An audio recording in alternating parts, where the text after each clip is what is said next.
بسم اللہ الرحمن الرحیم نحمدہ ونصلی علی رسولہ الکریم اما بعد۔ سات طب کالج کی طرف سے ویڈیوز اور اسباق کا سلسلہ جاری ہے۔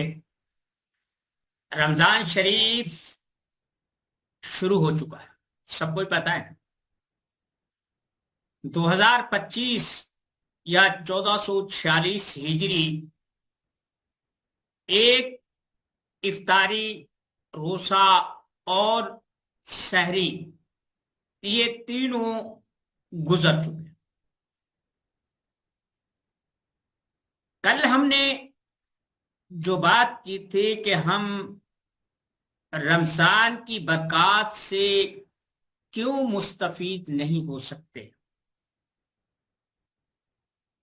خیر، وہ تو ایک معاشرتی طور پر جو بیماری ہم لوگوں کو لگ چکی ہے اس پر کچھ تھوڑا سا تبصرہ تھا، کھٹا میٹھا تھا، کچھ تلخ بھی تھا، لیکن بہرحال تلخ طبیعت کے مارے اچھی ہوتی ہے۔ سوچنے کی بات ہے کہ ایک مشکوک رزق کا ذرہ جو روزے کے لیے، افطاری کے لیے یا ویسے اپنے منورنجن کے لیے استعمال کیا، ہم نے فضائل بھی سنے، مسائل بھی سنے، مکروہات مستحبات بھی پڑھے اور بڑی بڑی پوسٹیں پڑھی۔ ان سے روزہ مکروہ ہوتا ہے، ان سے روزہ ٹوٹ جاتا ہے، ان سے روزہ ان کا ثواب کم ہو جاتا ہے، یہ مستحبات ہیں، ان سے روزے میں اضافہ ہوتا ہے، فلاں فلاں فلاں فلاں فلاں۔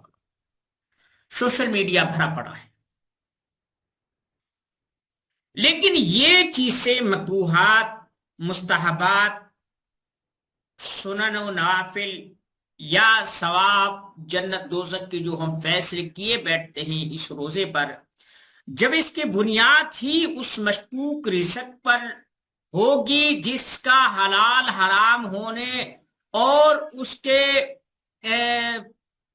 مشکوک ہونے میں ہم خود متردد ہیں کہ پتہ نہیں حلال ہے یا حرام ہے، حلال کے اس میں بھی وہ شائبہ ہوتا ہے، جب افطاری میں ہی ہم نے وہ چیز استعمال کی یا ہم نے سحری میں وہ چیز کھائی اور پتہ ہے کہ یہ حرام کی چیز ہے، اب اس سے ہم نے روزہ رکھا، اب اسی بنیاد پر ہم تمام کام کرتے ہیں، تمام فضائل و تمام چیزیں ہم اسی بنیاد پر فیصلے کرتے ہیں۔ اور پھر اگلی بات یہ کہ جنت میں بھی اسی پر مصر ہیں کہ ہم نے جو مشکوک اور حرام کی روزی کھائی ہے ہم اسی بنیاد پر جنت میں جائیں گے۔ مجھے ایک بات مولانا مودودی مرحوم کی یاد آ رہی ہے، میں نے کہیں پڑھا تھا۔ مولانا لکھتے ہیں کہ ایک آدمی، وہ غالباً بحث کر رہے تھے جب اذان کے بعد درود پاک پڑھ کے جو دعا پڑھی جاتی ہے اللہم رب ہذہ الدعوۃ التامہ، اس پر بحث کرتے ہوئے لکھتے ہیں کہ اذان ہوئی، درود شریف پڑھا اور یہ دعا پڑھی۔ اب اس کے لیے یہ ہے کہ شفاعت اس کے لیے لازمی ہے یا اس کے لیے مقدر ہو جاتی ہے۔ کہتے اذان بھی ہوئی، درود بھی پڑھا اور دعا بھی پڑھی، لیکن مجھے شفاعت نہیں ملی کسی وجہ سے۔ اب سوچنا یہ ہے کہ یا تو معاذ اللہ کہنے والے نے غلط بیانی سے کام لیا، یا جو وسائل اور وسائط ہمارے درمیان میں کہنے والے اور ہم تک جو درمیان میں واسطے تھے وہ مشکوک ہیں، اور اگر کہنے والے نے بھی ٹھیک کہا، ہمارا ایمان ہے رب کبھی غلط نہیں کہہ سکتا۔ رسول اللہ صلی اللہ علیہ وسلم نے بتایا کہ اللہ نے یہ وعدہ کیا ہے، آپ بھی غلط بیانی نہیں کر سکتی معاذ اللہ۔ یہ ایمان سے بعید تر بات ہے کہ کوئی آدمی کوئی شک بھی ذہن میں ایک ذرہ بھی اس بارے میں سوچے۔ پھر جتنے بھی محدثین مفکرین راویان احادیث موجود ہے، انہوں نے بھی اپنی زندگی ساری صداقت اور حق گوئی میں گزار دی۔ اب میں نے پڑھ بھی لیا، کہنے والے نے بھی ٹھیک کہا، بتانے والے نے بھی ٹھیک کہا، پہنچانے والے نے بھی ٹھیک کہا، اور میں نے بھی ٹھیک سنا، اور میں نے وہ عمل کر بھی لیا، لیکن اس کے باوجود مجھے شفاعت نہیں ملی۔ تو اب سوچنے کی بات یہ ہے، مولانا کہتے ہیں کہ آپ کو دیکھنا ہوگا کہ یہ تمام چیزیں درست ہیں جن کے لیے یہ وعدہ کیا گیا تھا، آیا وہ تم ہو بھی کہ نہیں؟ یعنی ایک مسلمان کے لیے وعدہ کیا گیا تھا، اب آپ کو وہ چیز نہیں ملی، چیزیں بھی برحق ہیں، پہنچا بھی ٹھیک ہے، نسخہ بھی ٹھیک ہے، آپ کو فائدہ نہیں ہوا، تو اس کا مطلب یہ ہے کہ جس کے لیے یہ فوائد اور یہ فضائل بیان ہوئے ہیں وہ آپ ہیں ہی نہیں، یعنی آپ کے مسلمان ہونے میں وہ شک ہے۔ تو یہی چیز ہے کہ آپ نے افطاری اس سحری میں بھی دعا کی، تہجد کی نماز نصیب ہوئی، نماز پڑھی، اور اس کے بعد آپ نے جہاں تک ہو سکا روزے کا دھیان رکھا، اور پھر آپ نے تلاوت بھی کی، ذکر اذکار بھی کیے، توبہ استغفار بھی کیے، سارے کام کیے، پھر افطاری بھی آپ نے کی، لیکن آپ کی نہ تو سحری میں دعا قبول ہوئی اور نہ ہی افطاری میں قبول ہوئی۔ 30 دن تک یہی سلسلہ رہا، آپ افطاری میں بھی جاتے رہے اور سحری میں بھی گیدرنگ میں شریک ہوتے رہے، لیکن آپ کو وہ چیز نہیں ملی۔ اب سوچنے کی بات یہ ہے کہ یا تو ان روزوں کے جو فضائل بیان کیے گئے ہیں ماشاء اللہ وہ ٹھیک نہیں ہے، اور اگر وہ ٹھیک ہے اور میں نے بھی وہی باتیں مانی لیکن مجھے وہ چیزیں نہیں ملی، تو اس کا مقصد یہ ہے کہ جن کے لیے یہ چیزیں متعین کی گئی تھی، جن کے لیے یہ وعدہ تھا، وہ ہم نہیں ہیں۔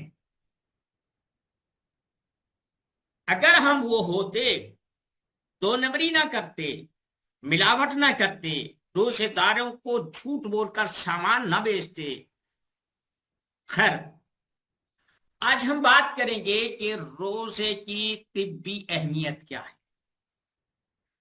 یہ تو ایمان، قرآن، اسلام، رب رسول کی باتیں تھی۔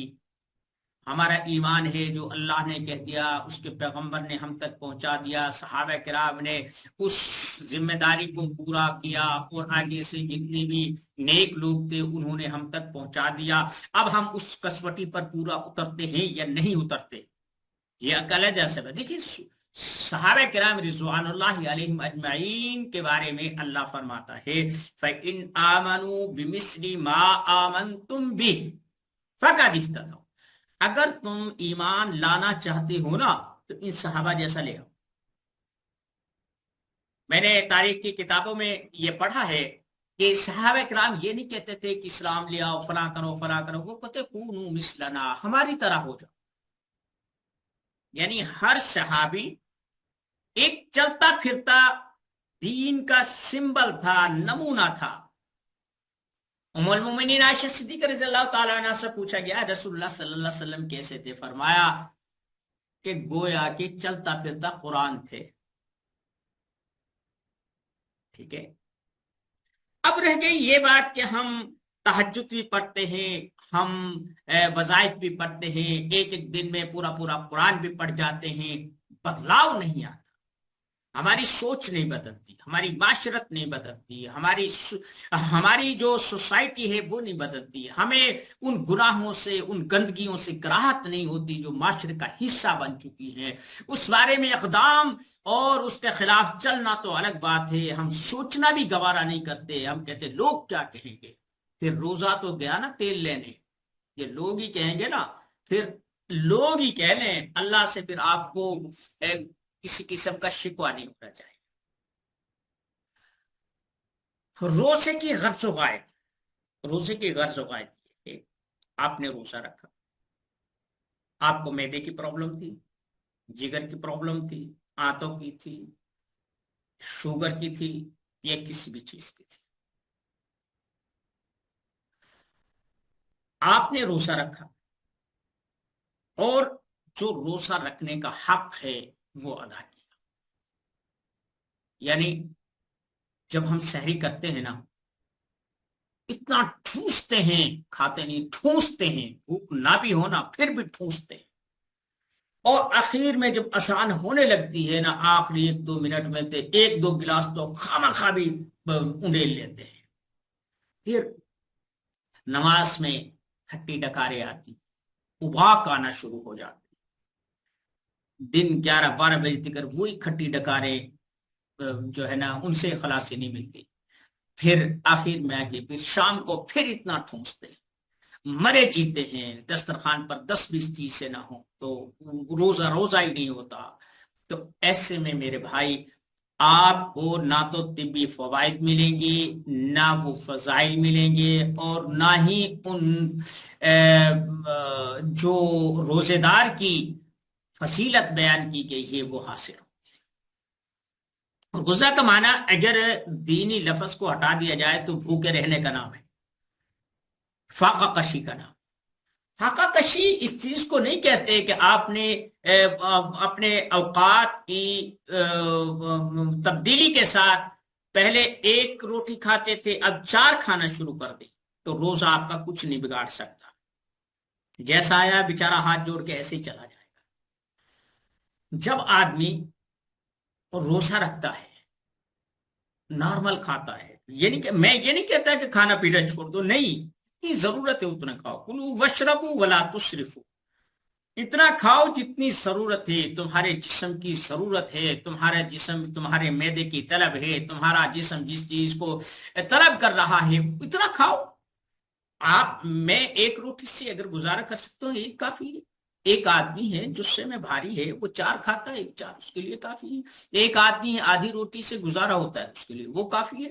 کوئی معیار نہیں ہے، ضرورت ہے، جتنی ضرورت ہے اس ہر آدمی کو اپنی ضرورت کا پتہ ہے۔